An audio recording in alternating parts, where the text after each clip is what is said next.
Video. Today is Tuesday, April 1st, 2025, and today we are going to be talking about the states of Wisconsin and Florida. New results out of here showing Republicans with a massive underperformance and Democrats with a massive overperformance in the state of Wisconsin, as well as two special elections that have taken place in Florida in the 1st Congressional District and the 6th Congressional District. We've been spending the past week talking about how this Tuesday, today, April 1st, might be a big reckoning for Donald Trump. In that special elections and the regularly scheduled election in Wisconsin would prompt Donald Trump and the Republican Party to reflect upon some of the things that they have been doing in the administration and how that is impacting the way that voters perceive the Republican Party in general. And what better way to understand the true impact of the American electorate and how they view your administration than special elections in districts that Donald Trump won overwhelmingly in a battleground state that nearly mirrored the national popular vote. In the 2024 presidential election, Wisconsin was one of the closest states that voted to where the national popular vote was. Donald Trump won against Kamala Harris by a margin of 1.5% nationally. Donald Trump defeated her in the state of Wisconsin by roughly under a point.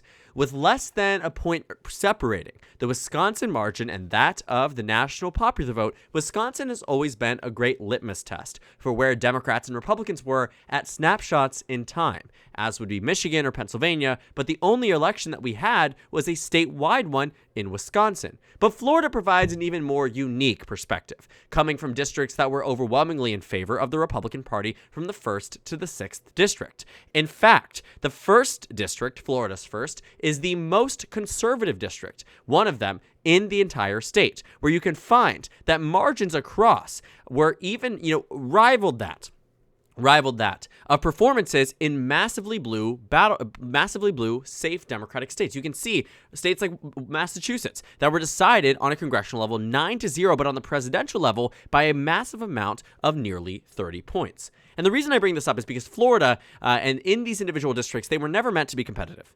They should never be competitive. They are districts that Donald Trump locked in the last race. In fact, outperformed that of people like Matt Gaetz, where we saw that Matt Gaetz actually underperformed Donald Trump in the district. And in the 6th district, we saw that this race went to the Republicans by 33 points. So imagine my surprise when I opened the New York Times and I opened these races, and I said it earlier today, the Republicans are guaranteed to win these races. Guaranteed, and they will win the races. They did win the races this evening. Florida is spectacular at counting ballots early.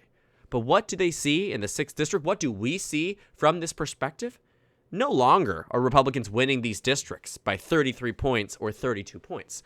Instead, Randy Fine in the U.S. House District 6 won by a margin of roughly 14 points. Won by a margin of roughly 14 points.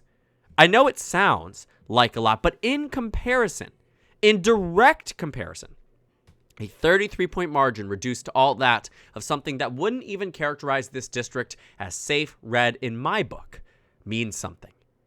A shift of 20 percentage points from the last election means something. That in just around 5 months from November, from when Donald Trump dominated in Florida, when Republicans slam dunked this race by over 30, it's decided by less than 15. So then I look at the 1st district. Hold on. The margin nearly identical. 14.8% instead separates the Republican and Democrat. But yet, when I look back at this race with Matt Gaetz, he won the district by 32. This district, no stranger to being overwhelmingly conservative, you can see in 22, was also decided by 36 points.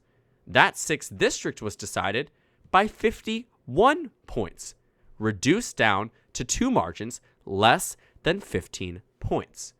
Wisconsin, too, gets me with this margin here. Susan Crawford, while the results are not fully in, is expected to win this race. Dave Wasserman has called it. It's going to be called within the hour. Expected to win the race largely by a margin of anywhere between 5 to 10 points. Democrats have retained their liberal majority in the Wisconsin State Supreme Court. You have to ask why. Well, there's a few reasons. Democrats, for the first time ever in an election, have tied Elon Musk heavily to the Republican candidate in a way that is not as tired as the way they involved Donald Trump in previous elections. Now, that sounded like a mouthful, so let me say it like this. Elon Musk is being the Republican scapegoat. For all and everything bad with the GOP, the Democratic Party is throwing Elon Musk's name on everything. Races like this one, special elections like the one down in Florida, state Senate elections like the ones we saw in Pennsylvania, and in legislative races in states like we saw in Virginia, where Elon Musk's name is being invoked in a way that is beneficial for the Democratic Party. This was a real test for Democrats as to whether or not this Elon Musk association was going to be something that tanked the Republican candidates in a way that hadn't been seen before on a mainstream stage, right? Republicans have always had their candidates and their party representatives that have really done damage to them on an ideological perspective nationwide. Marjorie Taylor Greene, Lauren Boebert, in some cases even Donald Trump comes to mind, as members of the GOP that some voters view as too extreme and consequently don't vote for the Republicans down the ballot and across the entire country. Elon Musk has become that person, despite not being someone who previously was a massive Republican supporter, despite not being necessarily someone who was involved in politics 4 years ago. This is new to the political landscape.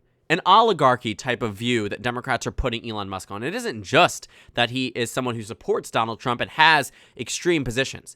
It's that he's the wealthiest man in the world who is a senior advisor to the President of the United States and has an office in the White House and has direct say over who, when, and what is done in the administration. And I think Democrats are tapping into a fear that they previously were not able to tap into despite Donald Trump himself being a billionaire, because Donald Trump had become a politician and a president more than anything and was the person driving the change. Elon Musk is not elected. Elon Musk is not necessarily someone who has even been thought of as a mainstream person in American politics until now. And it's clear that that's doing damage to him, and even Trump is realizing it. People are realizing in the White House that Trump is being dragged down by Elon Musk. Now, Donald Trump in his own right is uniquely unpopular. He lost his, favorability honeymoon after a month and a half of being in office. But he had it, right? And you have to ask, why did it tear itself down? Why is it that we are seeing districts that were previously untouchable by the opposition are now somehow within a range where we can deem them to no longer be safe? That they share a margin with that of which a state like Colorado is voting for Kamala Harris, when previously it was as red as West Virginia or Wyoming. Valid questions to be asked, serious questions to be asked upon reflection. And this Wisconsin margin, too, I think I find to be the most alarming for the GOP, or maybe not necessarily most alarming. I think Florida is quite significant, but still very alarming, in that Wisconsin as a battleground state should have been decided by no more than a point. No more than a point given its ideological breakdown. In fact, given Trump's approval rating, it was higher than where it was in 2020 when he lost the state by 0.6% to then Vice President Joe Biden.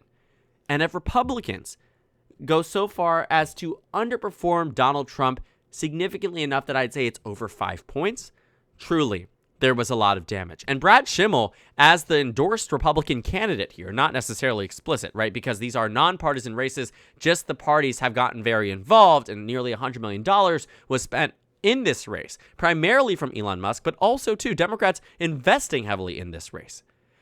The results in Wisconsin are clear. There is an enthusiastic and informed Democratic base and electorate that is turning out to vote. But what we are also learning, too, from the turnout data is that Democrats are winning over a lot of support from independents who are turning out in this election. Look at the combined turnout numbers. In November, the Florida 6th District, and we'll talk about this tomorrow more in depth once we've gotten the full breakdown.